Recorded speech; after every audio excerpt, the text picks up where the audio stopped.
As a parent myself and as a paediatric chiropractor, I see so many kiddos that struggle with chronic health conditions, whether it's underlying anxiety, poor sleep, or low immune function. Just inflammation even, whether it be in the gut, the lungs, the brain. There's so much our kids struggle with nowadays.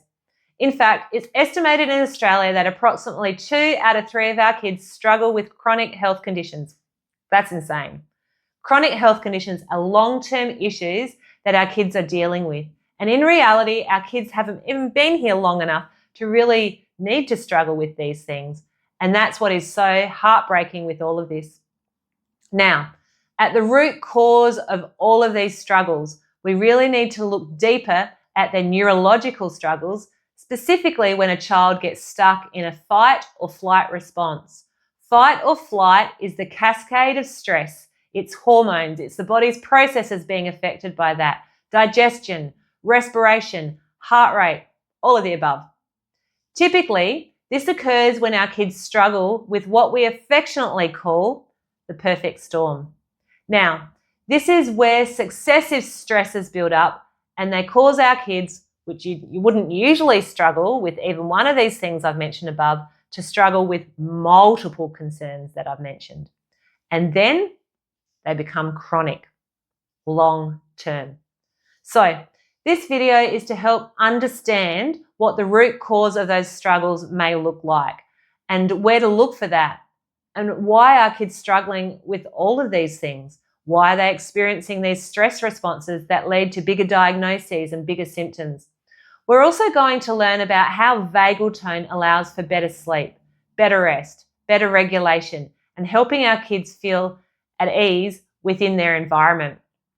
Now, when we look at a fight or flight response in kids, you might think of this like, well, I got cross at them to clean up their room, or I was annoyed and told them to get off their computer or get off their device. So yeah, they're in fight or flight. However, it's very easy for our body to get stuck in one of these states, fight or flight, or the opposite, rest and digest. In fact, our nervous system is designed to be able to toggle back through between and through these modes, and the kiddos or even adults that can do this are better regulated and are better available to control their stress responses. Now, if you get stuck in this fight or flight response, that causes a cascade of everything with it. It causes the hormones to change, respiration to change, and then behavior changes with it too. So I want to walk you through this one key nerve and what it does. It's called the vagus nerve. And I think this will tie together for you as parents to say, okay, so when my child struggles with anxiety and when they struggle with not being able to sleep or anxiousness or calmness, guess what actually connects these responses? You guessed it, the vagus nerve. The cool thing is that we can now, with neurological insight scans, assess the tension in the nervous system where the vagus nerve supplies. The vagus nerve originates from the upper neck. It's a cranial nerve and it controls 75% of the sensory communication to organs and glands of the body. This vagus nerve is a sensory integration point of everything going to the brain. That's why your upper neck is so critical, because every bit of communication your brain is receiving is filtered by the vagus nerve. It's a key integration point.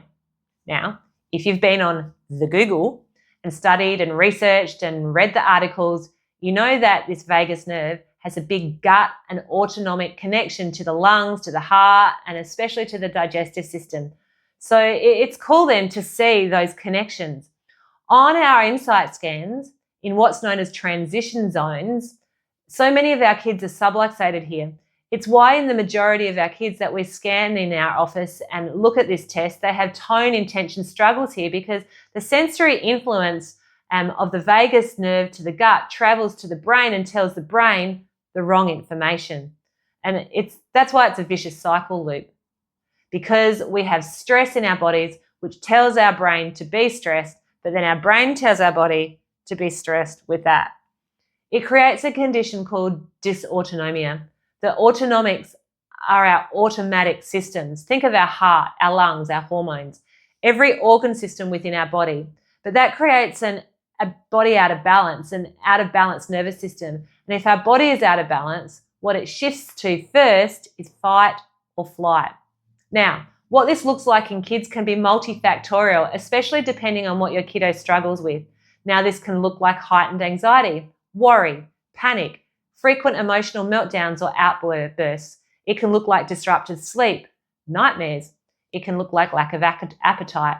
It affects every single system.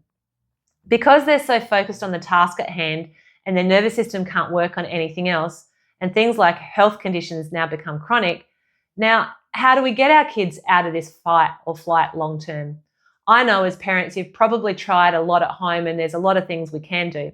In fact, you can do exercises that initiate relaxation responses. This can be gentle movement, like yoga, that helps process cortisol. Going for a walk can help. It can be listening to music. It can be getting off screens. You can use supplements to modulate inflammation pathways. But I know for a lot of you parents, you've probably tried those things already. You've probably tried everything under the sun that you know that can help. And therefore, when the nervous system gets stuck in fight or flight chronically and it can't get out, it takes more. It takes looking at that vagus nerve. Where is the body holding those tone or tension challenges that are causing that vagus nerve to get revved up underneath the surface? The insight scans we perform on every single kiddo that we see in our office. With this, we want to know how their vagus nerve is functioning. We want to know if their nervous system is in fight or flight. If their nervous system is in fight or flight, chances are that they can be a catalyst in a not so good way to all of their other health challenges too. So if you have a kid struggling with anything that I've mentioned that goes into that bucket, it's likely that big word of dysautonomia is a big thing that's basically taking resources away from everything else and not allowing them to modulate, heal, and repair. All of these things can go when you have a dysregulated nervous system, and that's what we want to address, the root cause. If we can address that, everything else after can give the body momentum and get them out of their fight or flight and help them thrive by way of their nervous system. So if this is relating to you, we would love to take a deeper look at their nervous system and how we could help your child thrive, especially if they're struggling with those chronic health challenges that, as parents, we know in our gut are possibly all connected. So I hope this video finds you. Reach out if you need more information. We're here to help.